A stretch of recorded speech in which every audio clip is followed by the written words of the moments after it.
Hi friends, welcome to Ahalya recipes.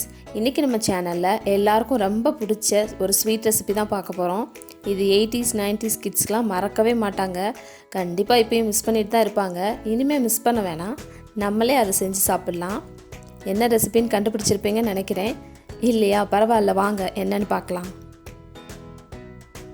இந்த recipe செய்கிறதுக்கு கடாயில் 1/2 கப் சுகர் எடுத்துக்கோங்க. அது கூட 1/2 கப் வாட்டர் எடுத்துக்கோங்க. இது ரெண்டையும் சேர்த்து நல்லா பாயில் பண்ணிக்கோங்க. நல்லா பாயிலாகி வர்ற வரைக்கும் வெயிட் பண்ணுங்கள். இப்போ ஒரு கரண்டியில் எடுத்து தொட்டு பார்த்தீங்கன்னா ஒரு கம்பி பதம் அளவுக்கு இது பாயில் ஆனால் போதும். 2 கம்பி பதம் அளவுக்குலாம் பாயில் பண்ணணும்னு அவசியம் இல்லை. ஒரு கம்பி பதம் அளவுக்கு பாயில் பண்ணாலே போதும். இப்போ இது ரெடி ஆயிடுச்சு. அது கூட ஒரு 5 சொட்டு எலுமிச்சம்பழம் சாறு சேர்த்துக்கலாம். இது எதுக்கு சேர்க்குறோன்னா, இந்த பாகோட கன்சிஸ்டன்சி மாறாமல் இருக்கிறதுக்காக தான் இது சேர்க்குறோம். இப்போ இந்த சுகர் சிரப் வந்து ரெடி ஆயிடுச்சு. இதை தனியாக எடுத்து வச்சிடலாம். இப்போது இந்த ரெசிபிக்கு தேவையான, நான் இதுக்கு ஃப்ரெஷ்ஷாக அரைச்ச இட்லி மாவு எடுத்திருக்கேன். பழைய மாவு யூஸ் பண்ணால் இது நல்லா வராது. அதனால் என்றைக்கு மாவு ஆட்டுறீங்களோ அன்றைக்கி இந்த ரெசிபி செஞ்சு பாருங்கள், நல்லாயிருக்கும். புளிக்க வைக்கலாம் தேவையில்லை. மாவு கரைச்ச உடனே கொஞ்சமாக தனியாக எடுத்து வச்சுக்கோங்க. நான் கரைக்கும் போது உப்பு போட்டு கரைச்சிட்டேன், அதனால் இப்போ உப்பு போடலை. நீங்கள் உப்பு போடாமல் கரைச்சி வச்சுருந்தீங்கன்னா கொஞ்சமாக உப்பு போட்டு எடுத்துக்கோங்க. அது கூட ஒரு சிட்டிகை கலர் பவுடர் சேர்த்துக்கலாம். ஃபுட் கலர் சேர்த்துக்கலாம். என்ன கலர் உங்களுக்கு வேணுமோ அந்த கலர் சேர்த்துக்கலாம். நான் இங்கே வந்து ஆரஞ்சு கலர் எடுத்திருக்கேன்.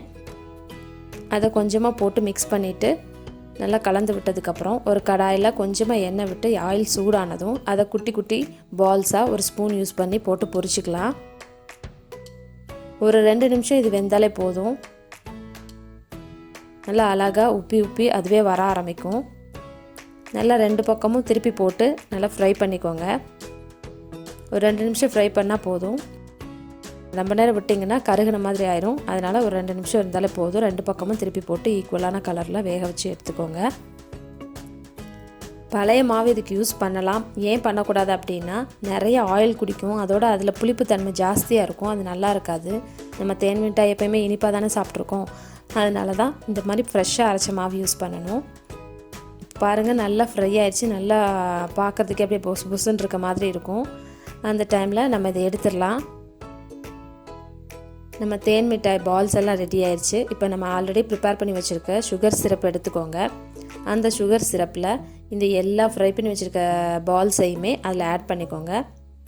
ஆட் பண்ணி நல்லா எல்லா பால்ஸ்லேயும் சுகர் வந்து படுற மாதிரி நல்லா பரட்டி விட்டுக்கோங்க. இதில் வந்து 10 மினிட்ஸ் இது ஊறட்டும். ஒரு 10 நிமிஷம் ஊறினாலே போதும். அப்புறம் இந்த சீனி தண்ணியிலேருந்து இது தனியாக எடுத்து நம்ம இப்போ பிளேட்டில் வச்சு சர்வ் பண்ணிடலாம். அவ்வளோதான், நம்ம நினைவில் இருக்க தேன் மிட்டாய் நிஜத்திலேயே கிடச்சிரும் நமக்கு. கண்டிப்பாக இதை நீங்கள் உங்கள் வீட்டில் ட்ரை பண்ணி பாருங்கள். இந்த ரெசிபி உங்களுக்கு பிடிச்சிருந்துச்சுன்னா லைக் பண்ணுங்கள், ஷேர் பண்ணுங்கள், மறக்காமல் சப்ஸ்கிரைப் பண்ணிடுங்க. தேங்க்யூ.